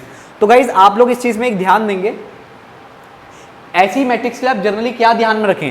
देखो सिमेट्रिक और स्क्यू सिमेट्रिक कैसे चेक करते हैं ये मैंने आपको बताया हुआ है। यहाँ पे आप डायगोनल पकड़ेंगे, अगर डायगोनल के ऊपर और नीचे के जो एलिमेंट है, यानी ये एलिमेंट और ये एलिमेंट अगर मिरर इमेज बन रहे हैं तो वो आपका सिमेट्रिक मैट्रिक्स होती है। और अगर आपका प्रिंसिपल डायगोनल, अगर आपका यहाँ पे क्या हो, प्रिंसिपल डायगोनल के सारे एलिमेंट जीरो हो और ऊपर और नीचे यानी ये एलिमेंट्स और ये एलिमेंट्स की मिरर इमेज बन रही हो और साथ ही साथ साइन भी अपोजिट हो, तो ऐसे केस में आपकी होती है स्क्यू सिमेट्रिक मैट्रिक्स। बट जो आप जहां तक आयोटा वाली फॉर्म देख रहे हो यहाँ पे, जनरली आयोटा वाली फॉर्म में क्या होता है जनरली कि वो आपकी या तो हर्मिटियन मैट्रिक्स होती है या फिर स्क्यू हर्मिटियन मैट्रिक्स होती है। तो आपको करना क्या है, इस मैट्रिक्स में पहले आई आप फाइंड आउट करेंगे। अब इस मैट्रिक्स का जो आपने आई ए निकाला है यहाँ पे आई इंटू ए, तो जब इसका आप कॉन्जुगेट करेंगे, कॉन्जुगेट करने के बाद और इसका ट्रांसपोज आप निकालेंगे तो यही मैट्रिक्स का ये निकल के आएगा माइनस का आई ए, राइट। इसको ये आपको जनरली पता नहीं लगता है, जब आप सॉल्व करोगे तभी पता लगेगा। तो इसको जब आप चेक करोगे तो इस केस में जब आई ए का आप ट्रांसपोज जब आई ए का आप कॉन्जुगेट निकालोगे उसके बाद उसका ट्रांसपोज करोगे तो ये नेगेटिव आई ए के इक्वल आएगा। और ये आपका कौन सी मैट्रिक्स, ये आपकी होती कौन सी मैट्रिक्स है, ये आपकी होती है स्क्यू हर्मिटियन मैट्रिक्स। यानी ये आपका कौन सा ऑप्शन करेक्ट हो जाएगा, ऑप्शन डी आपका यहाँ पे करेक्ट हो जाएगा। तो आई होप गाइस आपको ये क्वेश्चन जरूर समझ में आया होगा। ओके गाइस, तो अगला क्वेश्चन है आपका, if mod x + 3 is greater equal 10 then, इनमें से कौन सी कंडीशन सही होने वाली है ये आपको बताना है। तो गाइज इस पे यानी इस क्वेश्चन से रिलेटेड आपको बहुत सारे क्वेश्चन यहाँ पे देखने को मिलते हैं। तो यहाँ पे कई कंडीशंस होती हैं, मैं उन कंडीशन के बारे में बात कर लेता हूँ। अब जैसे मान लीजिए मॉड x आपका अगर a से बड़ा है, मैं कंडीशन बता रहा हूँ, अगर मॉड x आपका a से बड़ा है तो इस केस में आपका x की वैल्यू a से बड़ी होती है और x आपका -a से छोटा होता है। अब अगर इसी में थोड़ा सा चेंज कर दिया जाए, यहाँ पे इक्वल का साइन भी लगाया जाए तो ये हो जाएगा, यहाँ पे कंडीशन वही रहेगी, जहाँ पे आपका खाली ग्रेटर का साइन है वहाँ पे इक्वल का साइन लग जाएगा और यहाँ भी इक्वल का साइन लग जाएगा और x is lesser equal -a। अब अगली कंडीशन देखिए, अगर मॉड x a से छोटा हो तो उस कंडीशन में क्या होगा, आपका x की वैल्यू -a से बड़ी और बड़े a से छोटी, यानी +a से छोटी, -a से बड़ी और +a से छोटी। और इसी में अगर मॉड x आपका लेसर इक्वल क्या हो जाए, a के इक्वल हो जाए, तो उस केस में यहाँ पे बस चीज सेम रहेगी, बस यहाँ पे इक्वल का साइन और ऐड हो जाएगा, राइट। अब देखिए कौन सी कंडीशन आपको यहाँ पे सामने दिख रही है। यहाँ पे आपका क्या है, मॉड x + 3 ग्रेटर इक्वल 10 है, तो कौन सी कंडीशन आ रही है, ये वाली कंडीशन आ रही है, सेकंड वाली कंडीशन आ रही है। तो बस इसको यहाँ पे लगा दीजिए, तो क्या होगा, x + 3 ग्रेटर इक्वल 10 और x + 3 लेसर इक्वल -10। तो यहाँ से तो सॉल्व करेंगे तो x ग्रेटर इक्वल कितना आएगा, 7, और इसको सॉल्व करेंगे तो x लेस देन और इक्वल टू -10 -3 यानी -13 हो जाएगा, राइट। अब इस चीज़ को आप लिख कैसे सकते हैं, इसको आप लिखेंगे, ये आपका इन्फिनिटी प्लस इन्फिनिटी, यहाँ ध्यान दीजिएगा 7, इन्फिनिटी, और ये आपका क्लोज इंटरवल क्योंकि इक्वल है, और इन्फिनिटी जहाँ पे आता है वहाँ पे क्लोज इंटरवल आ ही नहीं सकता, ये आपको पता होना चाहिए, तो ये आएगा ओपन इंटरवल। अब इस कंडीशन को देखूँ तो यहाँ पे क्या बनेगा, -इन्फिनिटी से -13, और ये इक्वल है तो यहाँ पे क्लोज इंटरवल और ये ओपन इंटरवल, तो इन दोनों का क्या आ जाएगा, यूनियन आ जाएगा। तो ये हो जाएगा आपका -इन्फिनिटी से -13 और ये ओपन इंटरवल, फिर यूनियन क्लोज इंटरवल 7 से इन्फिनिटी, फिर ये ओपन इंटरवल। तो यहाँ पे चेक करते हैं सी वाला ऑप्शन, देखो यहाँ पे इसने क्या लगा रखा है, क्लोज इंटरवल लगा रखा है, तो इन्फिनिटी में क्लोज इंटरवल नहीं आ सकता, इससे पहले क्लोज इंटरवल नहीं, ये तो खैर गलत है, क्लोज इंटरवल आ गया ये भी गलत, यहाँ पे क्लोज इंटरवल आ गया ये भी गलत। अब देखिए ये -इन्फिनिटी से 13 ओपन इंटरवल है, फिर 7 से इन्फिनिटी, यानी ऑप्शन डी आपका क्या हो जाएगा, करेक्ट हो जाएगा। तो चलिए आगे बढ़ते हैं। नेक्स्ट क्वेश्चन है आपका, a line makes angles alpha beta gamma with coordinate axes, then the value of cos 2 alpha plus cos 2 beta plus cos 2 gamma will be. तो गाइज ये आप यहाँ पे एक चीज़ जानने वाले हैं कि यहाँ पे जो ट्रिग्नोमेट्री के फॉर्मूला हैं वो बहुत ज़्यादा इंपॉर्टेंट है, यानी ट्रिग्नोमेट्री की जितनी फॉर्मूलाज हैं आपको पता होने चाहिए। और मैंने बताया था को cos 2 थीटा का जो फॉर्मूला है वो बहुत ज़्यादा बेसिक फॉर्मूला है और ये आपको जनरली आपके पेपर में यूज़ करने को मिल ही जाएगा। तो यहाँ पे जो मैं पेपर सॉल्व कर रहा हूँ उससे आप थोड़ा छोटी छोटी चीज़ सीखिए कि जनरली पेपर में पूछा क्या जा रहा है, कितना डीप आपको पढ़ना है और किस टाइप की चीज़ें आपको पढ़नी चाहिए जो पेपर के लिए बहुत ज़्यादा आपके लिए इंपॉर्टेंट है। हालांकि इस बार का पेपर इतना टफ नहीं आया, बट पेपर का जो पैटर्न है इसको आपको थोड़ा सा सीखना है, उससे कुछ सीखना है, क्योंकि पेपर में कई लोग जिस डायरेक्शन में पढ़ते हैं वो बहुत ज़्यादा डीप हो जाता है, तो उसके बाद जब पेपर को देखते हैं तो उनको लगता है कि पेपर सच में इतना टफ नहीं होता, बट हाँ चीज़ें अगर सटीक वे में पढ़ी जाएँ तो पेपर को आराम से क्रैक किया जा सकता है। तो गाइज यहाँ पे देखिए cos 2 alpha plus cos 2 beta plus cos 2 gamma, आपको बता दें कि इसकी वैल्यू कितनी आने वाली है। तो यहाँ पे अगर आपको एक पता हो कि cos square alpha plus cos square beta plus cos square gamma is equal to किसके इक्वल होगा, 1 के इक्वल होगा, क्योंकि आपका क्या होता है, एक आपके डायरेक्शन रेशियो होते हैं और एक आपका डायरेक्शन कोसाइन होते हैं। तो जो यूनिट वेक्टर होता है, जो आपका यूनिट वेक्टर होता है उसका मॉडुलस हमेशा 1 के इक्वल होता है, और उसके मॉडुलस में जो आपके कंपोनेंट होते हैं, मतलब उसी के मॉडुलस से आप ये चीज निकालते हो, cos square alpha plus cos square beta plus cos square gamma is equal to 1। यानी यहाँ पे जो आपके cos alpha cos beta cos gamma है ये आपके डायरेक्शन कोसाइन है, राइट। अब उन डायरेक्शन कोसाइन के बीच में रिलेशन होता है cos square alpha plus cos square alpha plus cos square beta plus cos square gamma is equal to 1। तो ये चीज आप यहाँ से ड्राइव कर सकते हैं। इन cos 2 अल्फा के जो ये फॉर्मूले दिखे आपको, मतलब cos 2 थीटा की फॉर्म में जो ये फॉर्मूले दिख रहे हैं, इनको cos स्क्वायर के टर्म में कन्वर्ट कर दीजिए। cos 2 अल्फा कितना हो जाएगा, 2 cos स्क्वायर अल्फा माइनस 1, फिर 2 cos स्क्वायर बीटा माइनस 1, ये इसकी वैल्यू, ये इसकी वैल्यू, और इसकी वैल्यू क्या हो जाएगी, ये देखिए plus 2 cos square gamma minus 1। ठीक हो गया। यहाँ पे 2 cos स्क्वायर अल्फा, यहाँ पे 2 cos स्क्वायर बीटा, यहाँ पे 2 cos स्क्वायर गामा, तो यहाँ पे 2 कॉमन लीजिए तो ये आ जाएगा cos square alpha plus cos square beta plus cos square gamma, और ये माइनस 1 माइनस 1 माइनस 1, तो 3 बार माइनस 1 है तो माइनस 3 कर दीजिए, और ये वैल्यू हो जाएगी 1 के इक्वल, और ये माइनस का 3 तो कितना आ गया, 2 माइनस 3 यानी माइनस का 1। तो इसका करेक्ट ऑप्शन क्या हो जाएगा, ऑप्शन बी। तो आई होप गाइस आपको ये क्वेश्चन जरूर समझ में आया होगा। आगे बढ़ते हैं। ओके गाइस, तो अगले क्वेश्चन की यहाँ पे बात कर लेते हैं। तो गाइस ये एक डायरेक्ट क्वेश्चन आपसे पूछा गया है। अब यहाँ पे पहले क्वेश्चन पढ़ लेते हैं। क्वेश्चन क्या है, द इक्वेशन, आपको ये पूरी इक्वेशन यहाँ पे दिख रही है और ये किस चीज़ को रिप्रेजेंट कर रही है ये आपको बताना है। तो गाइज यहाँ पे इतनी बड़ी सी आप लंबी सी इक्वेशन देख रहे हैं, तो यहाँ पे जो क्वेश्चन कभी कभार पूछ लिया जाता है, डायरेक्ट क्वेश्चन आ जाता है। जैसे आपको मैं बताऊँ x square plus y square plus r square, ये एक सर्किल की इक्वेशन भी है और ये आपका एक सिलेंडर की इक्वेशन भी है। अगर आप 2D में बात कर रहे हो तो ये सर्किल की इक्वेशन है, अगर आप 3D में बात कर रहे हो तो ये सिलेंडर की इक्वेशन है, ये सर्किल है, राइट। तो 2D में सर्किल और 3D में सिलेंडर। तो यहाँ पे एक काम आपको क्या करना है, ऐसी कोन की इक्वेशंस भी हैं, अभी मैं कोन की और आपको स्फेयर,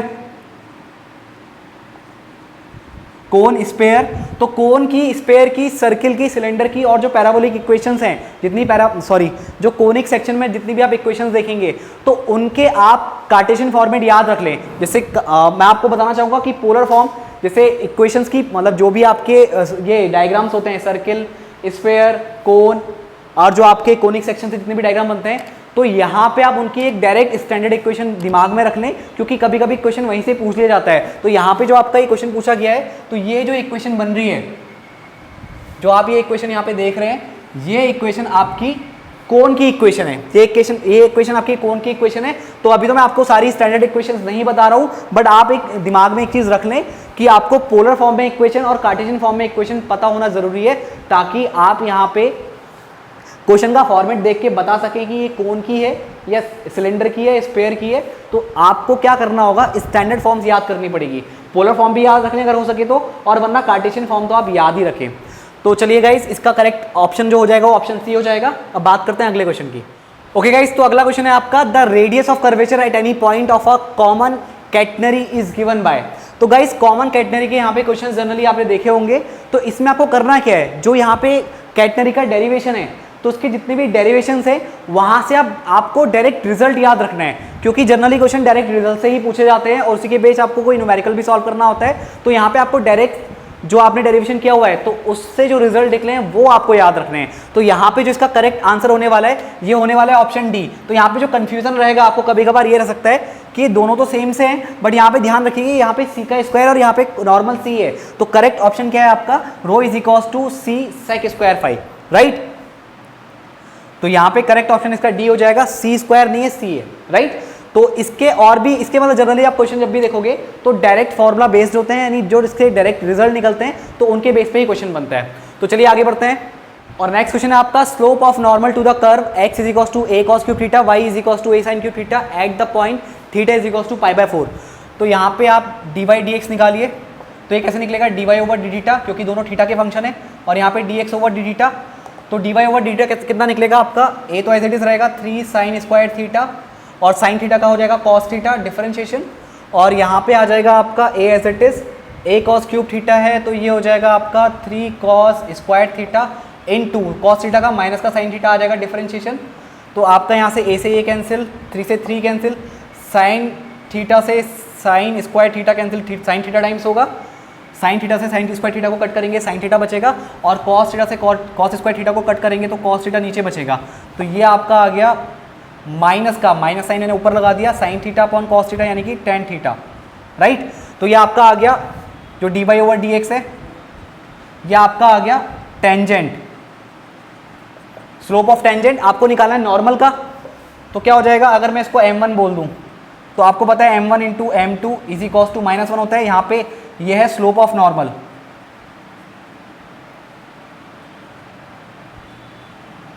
राइट। तो m2 कितना आ जाएगा आपका -1 अपॉन माइनस का टेन थीटा, क्योंकि m1 की वैल्यू कितनी है माइनस की टेन थीटा, माइनस से माइनस कैंसिल हो गया, तो m2 आ गया आपका कॉट थीटा, m2 निकल के आ गया आपका कॉट थीटा, और कितने पे निकालना है आपको, π/4 पे निकालना है। तो m is equals to cot π/4, ये कॉस नहीं है कॉट है, कॉट π/4, तो कॉट π/4 की वैल्यू कितनी होती है 1, तो यानी यहाँ पे आपका ऑप्शन डी क्या हो जाएगा, करेक्ट हो जाएगा। आगे बढ़ते हैं। तो गाइस नेक्स्ट क्वेश्चन है आपका polar form of Cauchy Riemann condition. तो इसकी आपको पोलर फॉर्म बतानी है, तो चार ऑप्शन आपको यहाँ भी दिए हैं, बट मैं यहाँ पे डायरेक्टली सॉल्यूशन की बात कर रहा हूँ, क्योंकि ये आपको फॉर्मेट पता होना चाहिए। चार ऑप्शन में से अगर आपका ये ऑप्शन आ रहा है, जिस भी ऑप्शन में आप ये चेक कर लेना, तो ये आपका करेक्ट ऑप्शन है, जहाँ पे del e over del r is equals to 1 upon r del v over del theta. दूसरा आपका del e over del theta is equals to minus का r del v over del r. तो ये polar form है Cauchy Riemann equation की, यानी Cauchy Riemann जो condition है ये उसकी पोलर फॉर्म है। तो आई होप गाइस ये चीज़ भी आपको पता होगी और आपने जरूर अपना क्वेश्चन यहाँ पे सही किया होगा। आगे बढ़ते हैं। तो गाइस नेक्स्ट क्वेश्चन है आपका, if probability PA is equals to 6/11, PB is equals to 5/11, PA union B is equals to 7/11, then the value of conditional probability PB/A will be. तो गाइस ये कंडीशनल कंडीशनल जो probability आपका वो PB/A क्या हो जाएगा, PB intersection A upon PA। अब इस कंडीशनल प्रोबेबिलिटी का मतलब क्या होता है ये भी आप समझ लीजिए, कि आपको B वाले इवेंट की प्रोबेबिलिटी बतानी है जब A वाला इवेंट हो चुका है। तो अभी इसकी डिटेल में मैं नहीं जा रहा हूँ, मैं डायरेक्टली यहाँ पे इसके सॉल्यूशन की बात कर लेता हूँ। तो आपको चाहिए PB इंटरसेक्शन A, और आपके पास क्या है, PA यूनियन B है, PA है PB है। तो यहाँ से आप क्या निकाल लोगे, आपके पास एक फॉर्मूला है, PA union B is equals to PA plus PB minus PA intersection B, और यहाँ से आपका PA यूनियन B कितना है 7/11 इज इक्वल्स टू PA कितना है 6/11, और यहाँ पे 5/11 आ जाएगा PB, और ये आपको निकालना है PA इंटरसेक्शन B। तो जब यहाँ से PA इंटरसेक्शन B आप निकालेंगे तो ये आपका आ जाएगा 4/11, राइट। यहाँ से आप सॉल्व कर लेंगे, ये आ जाएगा 4/11, और यहाँ पे वैल्यू पुट कर दीजिए। उसके बाद इसकी वैल्यू आ गई 4/11, और यहाँ पे PA कितना है आपके पास 6/11, तो 11 से 11 कैंसिल, ये 4/6, 2 2 जा 4, 2 3 जा 6, तो 2/3 आपका क्या हो जाएगा, आंसर हो जाएगा। तो आपका करेक्ट ऑप्शन कितना है यहाँ पे, ऑप्शन सी। आगे बढ़ते हैं। ओके गाइस, तो अगला क्वेश्चन आपका, the vector in the direction of vector i minus 2j plus 2k that has magnitude 9 is.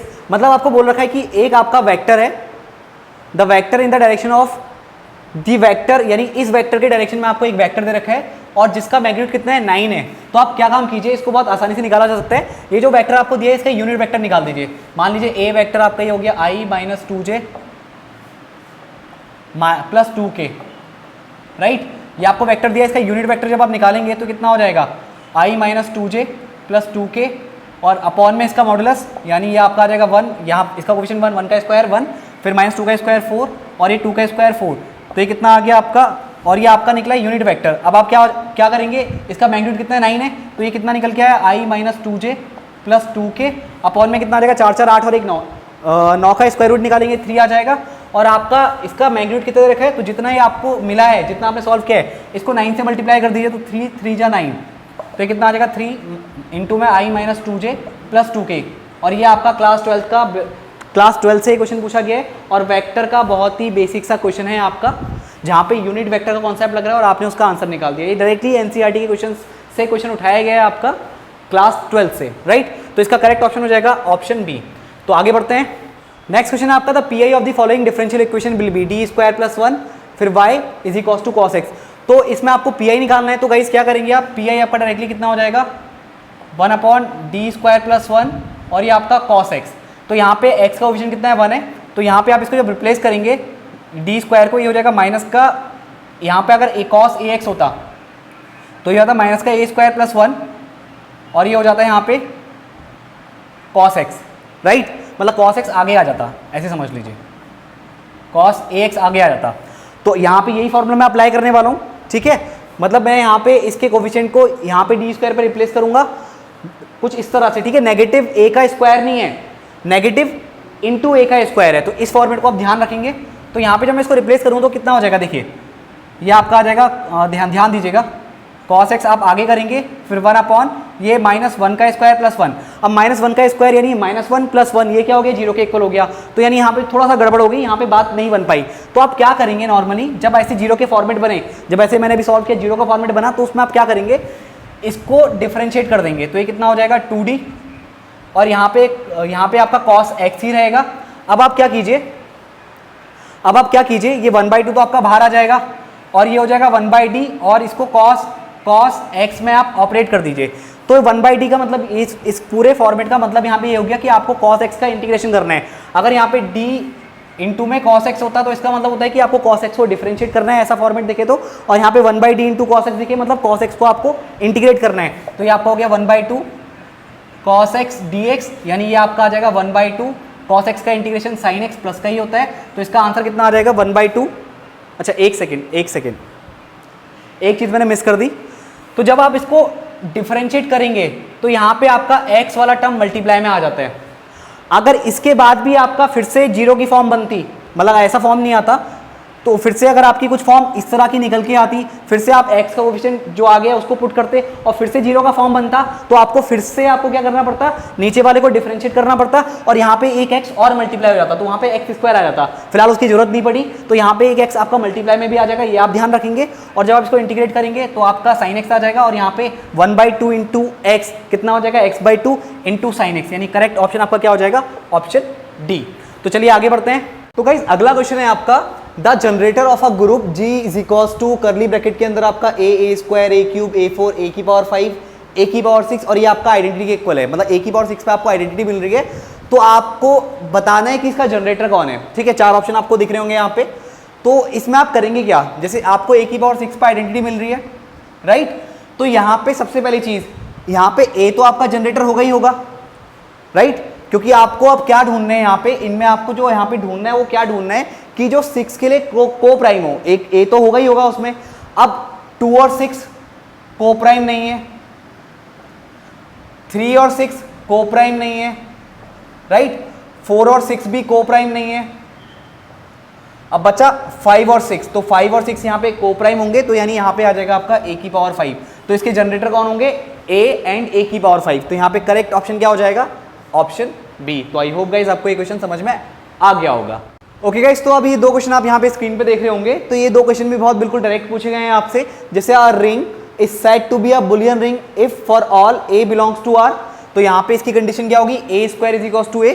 और दूसरा क्वेश्चन पूछा गया which of the following option is correct. तो यहाँ पे tan हाइपरबोलिक 3x के 4 फॉर्मे दिए हुए हैं, तो आपको बताने की करेक्ट फॉर्मूला कौन सा है। तो इसमें ये वाला फॉर्मूला आपका करेक्ट हो जाएगा, tan hyperbolic 3x is equals to 3 tan hyperbolic hx hyperbolic x plus 1 plus 3 tan hyperbolic square x। तो यहाँ पे ये इसका करेक्ट फॉर्मूला हो जाएगा और यहाँ पे ये इसका करेक्ट ऑप्शन हो जाएगा। तो चलिए आगे बढ़ते हैं। ओके गाइस, तो अगले क्वेश्चन की बात कर लेते हैं। The plane 2x minus y plus 4z is equals to 5 and 5x minus 2.5y plus tan z is equals to 6।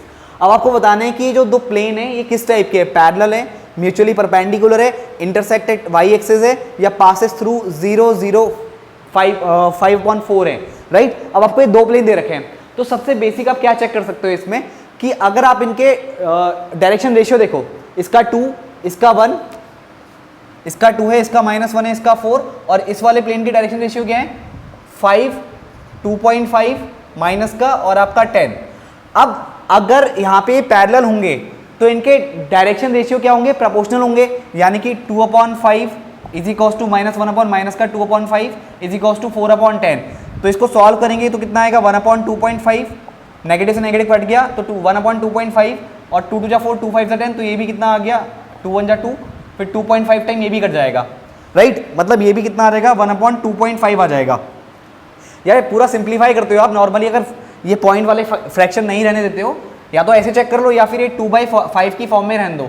तो जब इसको हटाओगे तो ये कितना हो जाएगा 10/25 और इसको सॉल्व करोगे तो 4/10, 2 2 जा 4 2 5 जा 10, तो ये 5 2 जा 10 5 5 जा 25, तो दो तीनों का रेशियो कितना आ रहा है 2/5 2/5 2/5 ही निकल के आ रहा है। तो ये प्लेन क्या हो जाएंगे पैरेलल हो जाएंगे। और परपेंडिकुलर की कंडीशन होती है तो क्या लेते हैं आप A1 A2 B1 B2 और C1 C2, ये क्या हो जाते 0 के इक्वल हो जाते, इनके प्रोडक्ट क्या हो जाते 0 के इक्वल हो जाते, जहाँ पे A1 B1 C1 A2 B2 C2 ये होता।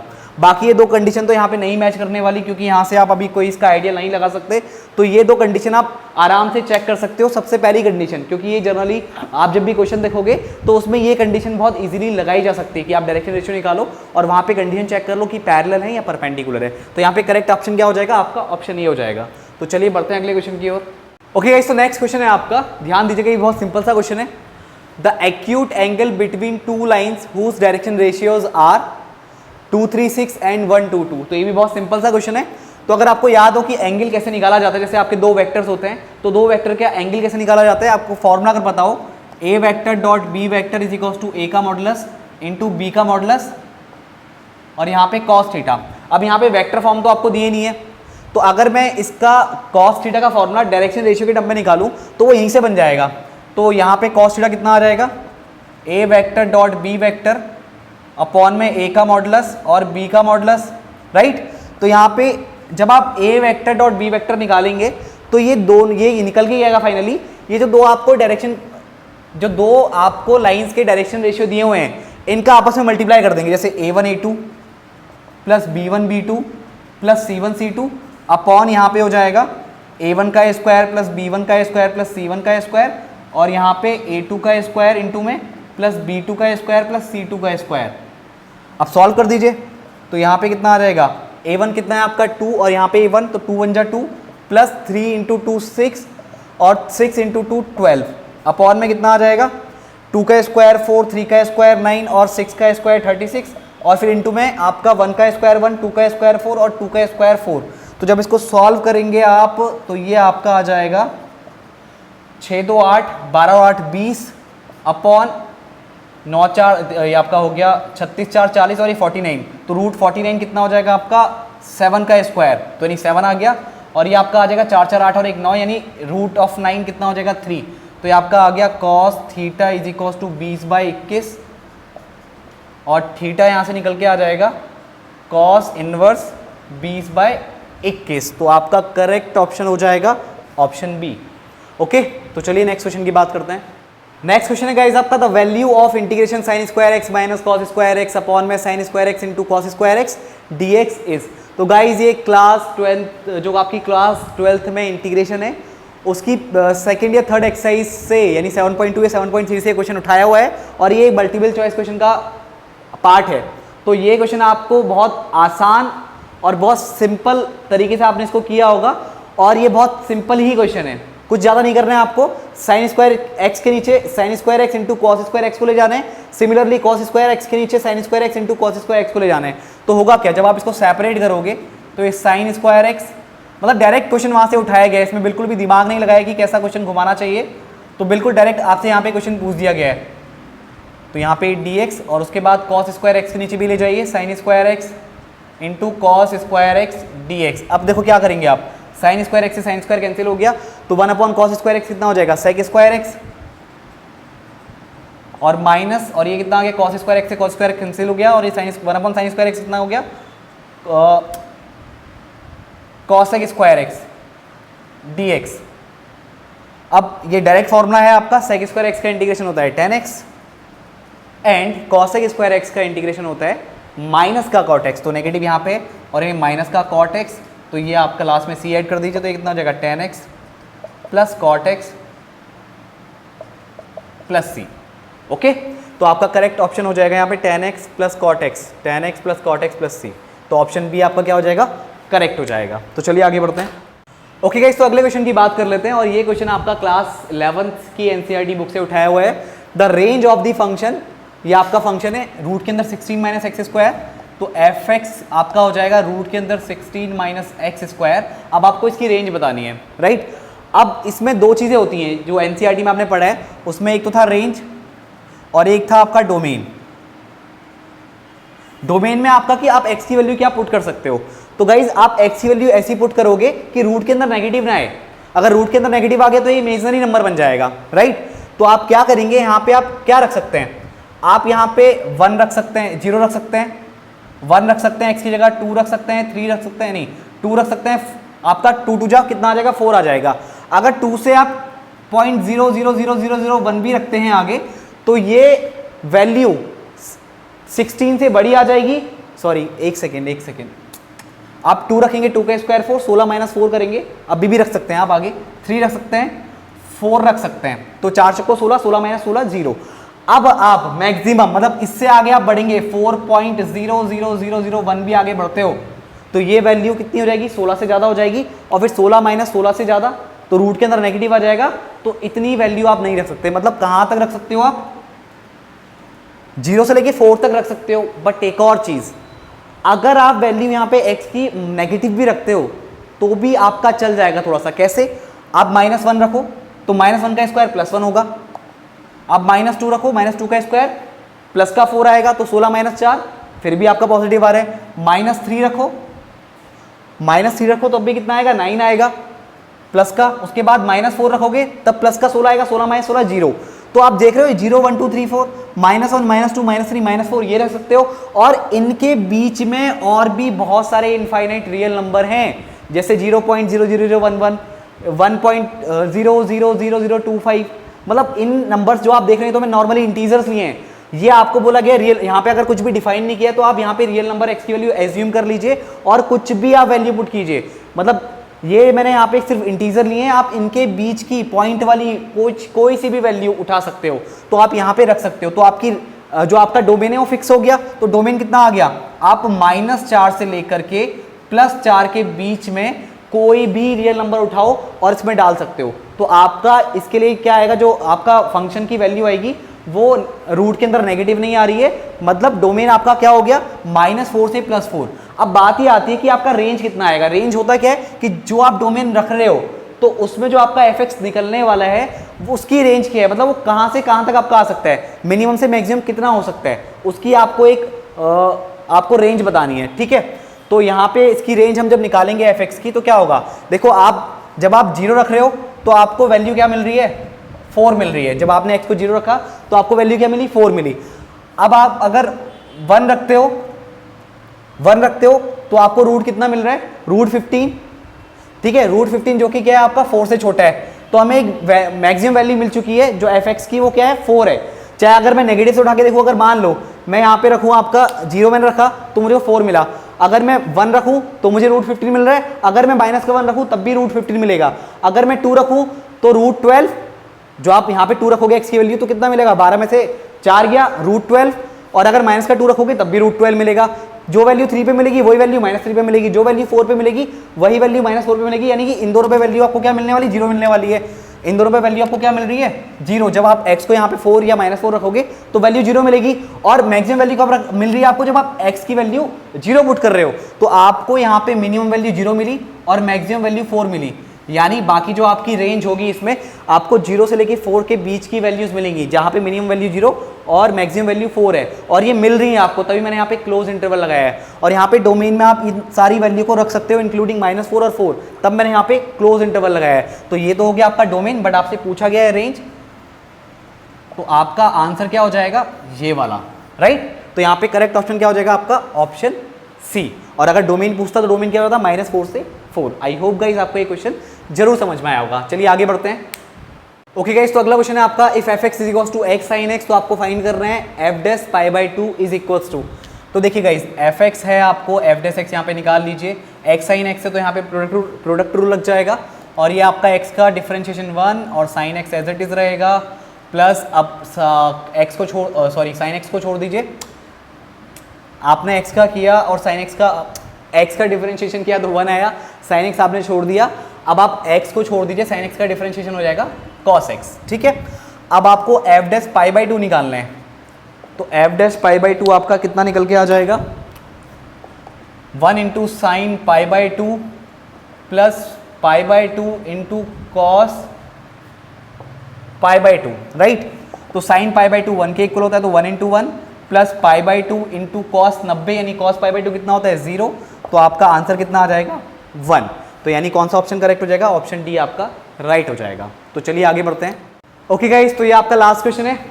तो यहाँ पे दिया है आपको द गिवन सीरीज इज, या आपको सीरीज दे रखी है यहाँ पे दिख रही होगी, ये बताना है आपको डाइवर्जेंट है, एब्सोल्युटली कन्वर्जेंट है, ऑसिलेटरी है या फिर कन्वर्जेंट है, ये आपको बताना है। तो गाइज इसके लिए आपको अगर दिमाग में आ रहा हो, एक लेबनीज टेस्ट था। तो लेबनीज टेस्ट में क्या था कि आपको जो सीरीज दी होगी वो अल्टरनेट सीरीज दी होगी, पहला प्लस, दूसरा माइनस, तीसरा प्लस, चौथा माइनस, पांचवा प्लस, छठा माइनस, राइट। तो अगर आपकी सीरीज अल्टरनेट सीरीज हो और उसमें जो बाद वाला टर्म आ रहा है, जैसे आपका एक होता है u और एक अगर मैं एक u1 लूँ तो एक u2 फिर u3, इस टाइप के टर्म है, तो यहाँ पे u1 बड़ा हो u2 से, या इसको ऐसे समझ लो, जो u2 है u2 u1 से छोटा हो, u3 u2 से छोटा हो, और आपकी क्या हो ऑल्टरनेट सीरीज हो, ऑल्टरनेट सीरीज हो, और जो u1 है बड़ा हो u2 से, u2 बड़ा हो u3 से। आप देख सकते हो 1/4 1/5 से बड़ा है, 1/5 1/6 से बड़ा है, तो ऐसी सीरीज देखने को मिल रही है। तो लेबनीज, और क्या कहते हैं जो इसका nth टर्म है, अगर इसका आप nth टर्म निकालोगे और उसमें लिमिट रखने के बाद ये आपका इनफाइनाइट सीरीज है आपका, तो जैसे आपकी इसकी सीरीज निकलेगी 1/n के फॉर्म में, जैसे -1 की पावर n+1 और 1/n के फॉर्म में आपका इसका nth टर्म निकलेगा। तो इसमें जब आप n की वैल्यू इनफाइनाइट पुट करोगे तो 1/∞, तो क्या निकलेगा 0 निकलेगा, राइट। तो आपका un क्या आ रहा हो 0 आ रहा हो, तो लेबनीज ने कहा था कि ये जो सीरीज होगी वो कौन सी सीरीज होगी, कन्वर्जेंट सीरीज होगी। क्या कहा है उसमें, अल्टरनेट सीरीज हो, आपके जो बाद वाले टर्म आए वो पहले वाले टर्म से छोटे हो, और उसका un कितना आ रहा हो, un आपका आ रहा हो कितना 0 आ रहा हो, तो ऐसी सीरीज को बोला जाएगा कन्वर्जेंट सीरीज। तो आपका कौन सा ऑप्शन सही हो जाएगा, ऑप्शन डी आपका यहाँ पे राइट हो जाएगा। तो आई होप गाइज यहाँ पे आपको सारे क्वेश्चन ढंग से समझ में आए होंगे, और जो पेपर का लेवल था वो बहुत सिंपल था, इतना टफ पेपर का लेवल आया नहीं था। तो इसमें मैथ्स जो इस बार की आई थी बहुत सिंपल आई थी, तो बहुत से लोगों ने मैथ्स काफ़ी हद तक सही की होगी, ऐसा मैं मान के चलता हूँ। तो गाइज मिलते हैं नेक्स्ट वीडियो में, आज की इस वीडियो में इतना ही, थैंक यू।